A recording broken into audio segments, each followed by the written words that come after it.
Hi, you are engaging in the ELA Guidebooks unit, I Am Malala. Throughout this unit, you will read about influential people from different cultures who took risks that impacted the world around them.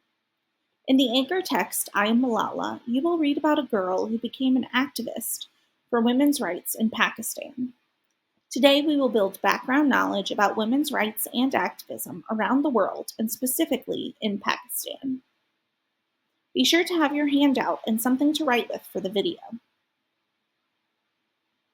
As countries and governments were formed around the world, almost all of them were led by men. The US Constitution stated that all men should be created equal and said nothing about women. As women settled into their place in the world, they were not treated as equals. They were not allowed to vote and they couldn't attend school. Women in the US were the first to speak out against their unequal rights at the Seneca Falls Convention in 1848. In 1911, European countries joined the conversation with the first ever International Women's Day as they fought for women's suffrage, or their right to vote, and labor laws. In 1929, women in Nigeria riot against undemocratically appointed chiefs and attacks on women. In 1945, women in Ireland went on strike because of their unfair working conditions. The city of Dublin was without clean laundry until conditions were changed. In 1946, the Commission on the Status of Women became the first governmental organization dedicated to ensuring equal rights of men and women. In the 1970s, the conversation and fight for women's rights was in full swing with the first ever World Conference on Women. In 1993, an international declaration addressed violence against women. In 1995, at the World Conference on Women, a framework of actions was developed that addressed 12 specific areas to improve women's rights around the world. In 2000, the UN declared the importance of including women leaders in conflict and war prevention and resolution. In 2006, a group of women in India led an impactful movement against the mistreatment of women. In 2013, Malala Yousafzai spoke to the world at 16 years old after surviving extreme violence and encouraged everyone to join in the fight for women. As we move through the 21st century, women and allies have turned to digital activism to widen their impact and band together, creating worldwide online communities and connecting across oceans to support each other. Now you are ready to think analytically about the history of women's rights. Choose one event from the timeline and describe why this event impacted the rights of women around the world. Pause this video and answer the question at stop sign number 1 on your handout. Then press play when you are ready to continue.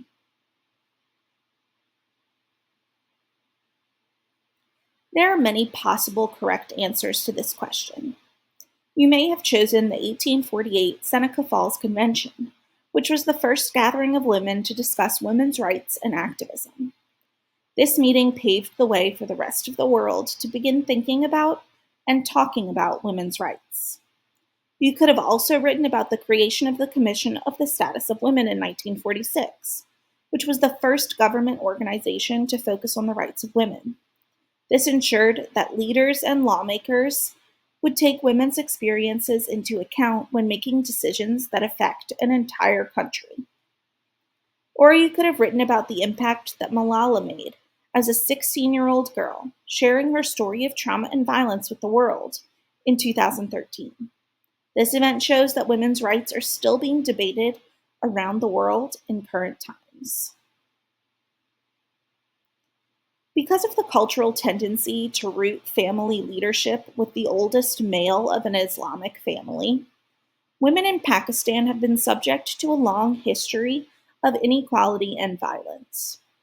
Research shows that 28% of women in Pakistan face physical violence before 50 years old. Women in Pakistan are expected to work within the home and are often denied access to legal protection, social security, and other state provided assistance. Only recently has the Pakistani education system, as well as political influence through the right to vote, been opened to women. Now you are ready to describe two political or social challenges faced by women in Pakistan. Pause this video and answer the question at stop sign number 2 on your handout. Press play when you are ready to continue. Let's review your answers. You could have listed violence, lack of access to resources, lack of income, due to domestic expectations, lack of education, or lack of voting rights. As activism around the world began to focus on gender inequalities, Pakistan has been highlighted and the government has been pressured to make change. In 2017, women who worked from home began to effectively contribute to the economy through the Economic Empowerment of Women, Home-Based Workers, and Excluded Groups in Pakistan project. In 2020, the Pakistani government passed a protection ordinance which upheld punishment for violent crimes against women. Finally, in 2021, the Pakistani government implemented improvements for women around the country, including shelters and counseling for victims of violence, better maternal health care, and training for public defenders on how to protect women and their rights in Pakistan. Now you are ready to describe the changes that activism has led to in recent years in Pakistan. Pause this video and answer the question by stop sign number 3 on your handout. Press play when you are ready to continue. Let's review your answers. You could have listed women's right to vote, women's right to education, laws that protect women from violence and punish their offenders, women in leadership, public defender training, improved health care, and access to economic contributions. Now you are becoming an expert on women's rights to activism around the world, and particularly in Pakistan. This will help you better understand the social and political situations that Malala undertook to make change. After you complete this video, be sure to turn in your handout to your teacher.